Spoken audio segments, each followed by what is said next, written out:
Национально-освободительная борьба кыргызского народа. Андижанское восстание вошло в историю как самое крупное народное движение конца XIX века в Средней Азии. Основными причинами восстания послужили колониальная политика царизма, усиление социального и национального гнета, произвол, насаждаемый русской администрацией в отношении местного населения. В восстании участвовали представители кыргызской, узбекской, таджикской национальностей, различные социальные слои населения. Закономерно, что это восстание было возглавлено служителями религии с ортодоксальными лозунгами и призывами. Основная часть населения этого региона на протяжении веков исповедовала ислам, который глубоко внедрился в сознание народа. Все участники восстания причисляли себя к мусульманам, поэтому нет никаких оснований рассматривать восстание как реакционное движение. Восстание было направлено на защиту интересов и чаяний основной массы населения. Оно носило национально-освободительный характер. Андижанское восстание вспыхнуло в мае 1898 года. 17 мая под вечер в кишлаке Таджик собралось около 200 узбеков и кыргызов. Возглавил их ишан этого селения Мадали Дукчи. Идейным руководителем этого восстания был Зайдин Максымулу. Восставшие двинулись к Андижану, перерезая на пути телеграфные провода, соединявшие город с округами. К ним присоединились жители кишлаков Кучту, Каракоргон и другие. Вскоре число восставших достигло 2000 человек. Около 3 часов ночи повстанцы вошли в Андижан и напали на лагерь 20-го туркестанского линейного батальона, где располагалось 2 роты. Но силы были неравными. Вооруженными палками и серпами толпа была рассеяна хорошо подготовленными и вооруженными русскими войсками. В ожесточенном сражении было убито свыше 20 царских солдат и офицеров, но и повстанцы понесли большие потери. Перейдя Карадарью, они отошли к Хакимабаду. В селе Чербак, расположенном в 90 верстах от Андижана, предводитель повстанцев Мадали был взят в плен и 12 июня 1898 года повешен. Однако восстание не утихло и распространилось в Ферганскую долину. Активное участие в нем приняло население Андижанского, Маргаланского, Ошского и Наманганского уездов. Для подавления восстания использовались многочисленные специальные отряды всего Туркестанского военного округа. Было арестовано 777 человек, 415 привлечены к судебной ответственности. Повешено 18 человек. 362 приговоренным смертную казнь заменили длительными сроками каторги. Несмотря на поражение, это восстание было первым проявлением народной борьбы против колониальной националистической политики, насаждаемой царизмом в Туркестане. Это была борьба народа за независимость. Поражение не смогло затушить начавшиеся в массах свободолюбивые брожения. Восстание 1916 года. Русификация Туркестана как основа колониально-националистической политики к началу XX века все более усиливалась. Наглядным примером служит циркуляр генерал-губернатора региона от 31 октября 1911 года, в котором всем губернаторам областей предписывалось: местное население интересует нас в качестве материала для выполнения в будущем работ русских крестьян, поэтому необходимо впитать им в кровь почитание всех русских. Если кто-либо не пожелает подчиниться, то лишится земли и будет влачить нищенское существование, или же Россия распрощается с ними. Одной из основных причин восстания было массовое переселение крестьян из России и усиление произвола при их расселении. На кампанию переселения русских крестьян из центральных областей только за период 1896-1916 годов было затрачено 237 миллионов 310 тысяч 236 рублей. В 1916 году русским составляющим процентов населения Туркестана было выделено 57,7% пригодных для возделывания земель. Что же касается местного населения, составлявшего 94%, то им было оставлено всего 42,3% земель.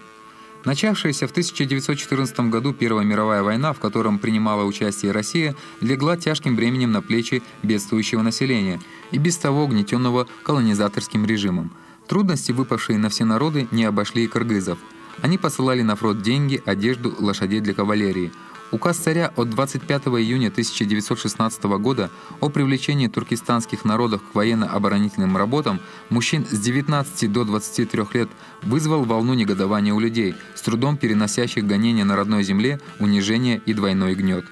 По велению царя предписано было мобилизовать по областям Туркестана: Сырдарьинской – 60 тысяч, Самаркандской – 32,5 тысячи, Ферганской – 51 тысячу, Джетысуйской – 43 тысяч человек. Доведенный до отчаяния колониальными притеснениями, народ был вынужден подняться с оружием в руках на открытую освободительную борьбу. Восстание, начавшееся 4 июля 1916 года в городе Хаджен Самаркандской области, быстро распространилось на Сырдарьинскую и Ферганскую области. В июльском восстании в Ферганской области активно участвовали и кыргызы. Жители Андижанского уезда в открытую отказались выполнять царский указ, уничтожали специальные мобилизационные списки, совершали нападения на представителей власти и царских чиновников. Горные кыргызы Каканского и Наманганского уездов тоже приняли активное участие в восстании. Восстанием в Наманганском уезде руководил Таласбай Алыбаев. Освободительное движение распространилось в долинах Китмен-Тюбе, Чаткала, Тогусторо. Восстание в Волжском уезде началось в начале июля со сходки у подножия Сулайман-горы. 10 тысяч недовольных людей. Острый характер носило Узгенское восстание. Уже к началу августа большая часть юга Кыргызстана была охвачена восстанием. Восстание на севере Кыргызстана характеризовалось особой остротой и динамичностью. Здесь оно проходило на уровне вооруженных столкновений с оснащенным современным оружием царскими войсками. Вместе с кыргызским народом в восстании приняли участие большинство проживавших в округе представителей других национальностей – казахи, уйгуры, дунгане и другие. Начальная сходка, в которой участвовали представители различных национальностей, живших в Жетысуйской области, проходила 10 июля в местности Каман-Каракай, близ Каркаринской ярмарки. На сходке было принято решение в армию людей не давать, если понадобится, с оружием в руках встать на борьбу против царской власти. Восстание, начавшееся в июле, в августе набрало силу. Одними из первых в Северном Кыргызстане на путь вооруженной борьбы встали кеминские кыргызы. Предводителем и ханом восстания был провозглашен Манап Макуш Шабдан-Улу. Это было связано с укоренившейся в сознании людей традицией, когда нужно было выбрать хана или предводителя из среды феодальной верхушки. Большинство родовитых людей, испытавших на себе притеснение колониальной политики, в трудное для народа время были на его стороне. 8 августа поднялось население близлежащих Токмокуаилов. 9 августа предводительствуемый Ибраимом Тюле-Улу небольшой отряд повстанцев устроил засаду на Сыкульском тракте и захватил обоз со 178 винтовками и более 30 тысячами патронов. В это же время повстанцы из властей Сарыбагыш и Атаке взяли в осаду село Новороссийское и казачью станицу Самсоновку. К середине августа восстание охватило 12 властей Пешпекского уезда, региона Иссыкуля и Таласа. В восстании активно участвовали и кыргызы Тенир-Тоо. Кочкорская долина стала центром восстания этого региона. Повстанцы подняли на Белом войлоке Болуша Каната Убуке-Улу и провозгласили его ханом-предводителем, дав клятву послушания. Хан с 3000 воинов, вооруженных 30-40 бердянками и фитильными ружьями, а в основном копьями и топорами, в начале августа через Шамшинский перевал спустился в Чуйскую долину. Войско Каната, рассыпавшись по Чуйской долине, подвергло резне окрестные русские села. Повстанцы вначале захватили Старый Токмок, а с 13 по 22 августа осаждали большой город Токмок. Однако, понеся большие потери от подоспевших из Верного и Ташкента 1600 русских солдат, повстанцы не удержались и вынуждены были отступить. Восстание в Иссыкульской котловине тоже отличалось большой остротой и напряженностью. Начавшись 5 августа, уже через 5 дней оно охватило всю котловину и достигло Каркыры. Участвующие в каркыринских событиях кыргызы, казахи, уйгуры, дунгане разгромили на территории ярмарки более 500 магазинов и лавок. Объединенные силы кыргызов и дунган 11 августа штурмовали Каракол. 13-14 августа в числе восставших активно проявили себя сарт-калмаки, населявшие аилы Челпек и Борубаш. Подавление восстания – историческое значение восстания. Царское правительство, опасаясь распространения восстания по всему Туркестану, отозвало из действующей армии генерала Куропаткина и назначило его генерал-губернатором Туркестанского края. 17 июля 1916 года в Туркестане было введено военное положение. Приказом военного министра в округ было направлено 11 батальонов и 3300 казаков. Царское правительство уже к концу июня сумело подавить основные волнения в Сырдарьинской, Самаркандской и Ферганской областях.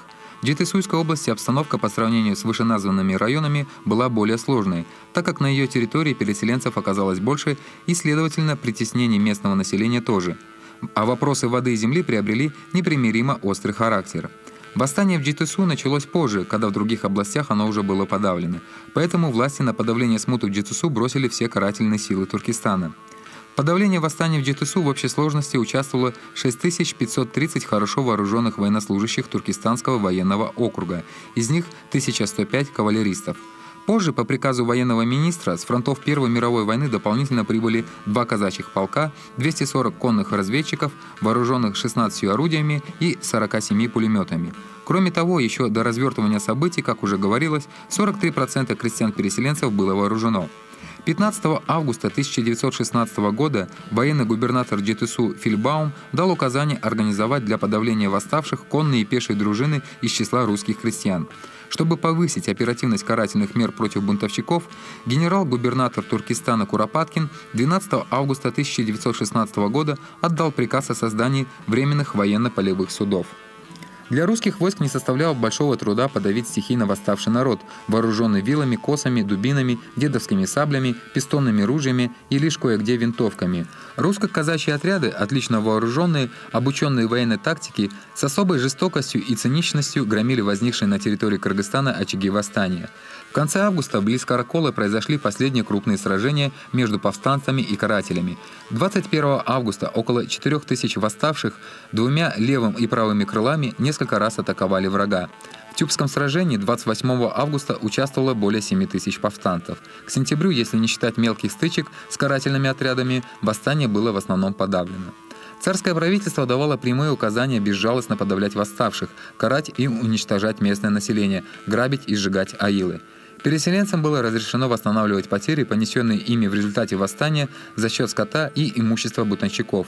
Военно-полевые суды безоговорочно приговаривали участников восстания к расстрелу и немедленно приводили приговоры в исполнение. Карательные отряды и помогавшие им крестьяне-переселенцы подвергали беспощадной резне не только повстанцев, но и принимавших участие в восстании мирных людей, стариков, женщин, детей. Например, свыше 500 кыргызов из села Беловодское по обвинению в участии в мятеже были заперты в сарай, а на следующий день зверски убиты. То же самое произошло на Иссыкуле в селе Теплоключенко. Там было убито около 500 человек. Более 100 человеческих трупов брошено в речку Аксу. В городе Прижевальске из 700 местных дунгах в живых осталось только 6 человек. Спасаясь от уничтожения, кыргызы в конце сентября начали беспорядочный исход в Китай, бросая родные земли, скот и имущество. Растерянных, разобщенных людей, несущих на себе нехитрый скарб и гнавших оставших от разграбления скот, настигали карательные отряды и дружины крестьян-переселенцев, подвергали издевательствам, грабежу и безжалостно уничтожали на месте. Исход пришелся на зимнее время. Многие бежавшие замерзали на заснеженных, покрытых льдом перевалах, сорвались в пропасти, умерли от голода. По китайским сведениям, из области ДжТСУ бежало 332 тысячи человек, из них 130 тысяч кыргызов. В восстании 1916 года население Северного Кыргызстана сократилось на 41,4%. Таким образом, национально-освободительная борьба кыргызского народа потерпела поражение и была жестоко подавлена. Однако, несмотря на неудачу, восстание имело большое историческое значение. Царское правительство встретило отпор со стороны местного населения. Люди различных национальностей стали понимать, что только объединенными усилиями можно бороться с национальным гнетом. Восстание 1916 года явилось не только крупным национально-освободительным движением в Кыргызстане, но и стало одним из самых значимых событий в общественно-политической жизни кыргызского народа. Наряду с кыргызами в восстании приняли участие и другие представители местных народов. Несмотря на поражение и жестокое подавление, восстание в значительной мере пошатнуло и ослабило колониальный режим в туркестанском регионе. Народные массы получили небывалый опыт борьбы за свободу. Эта борьба кыргызского народа за родную землю, справедливость и независимость стала одной из страниц истории Кыргызстана.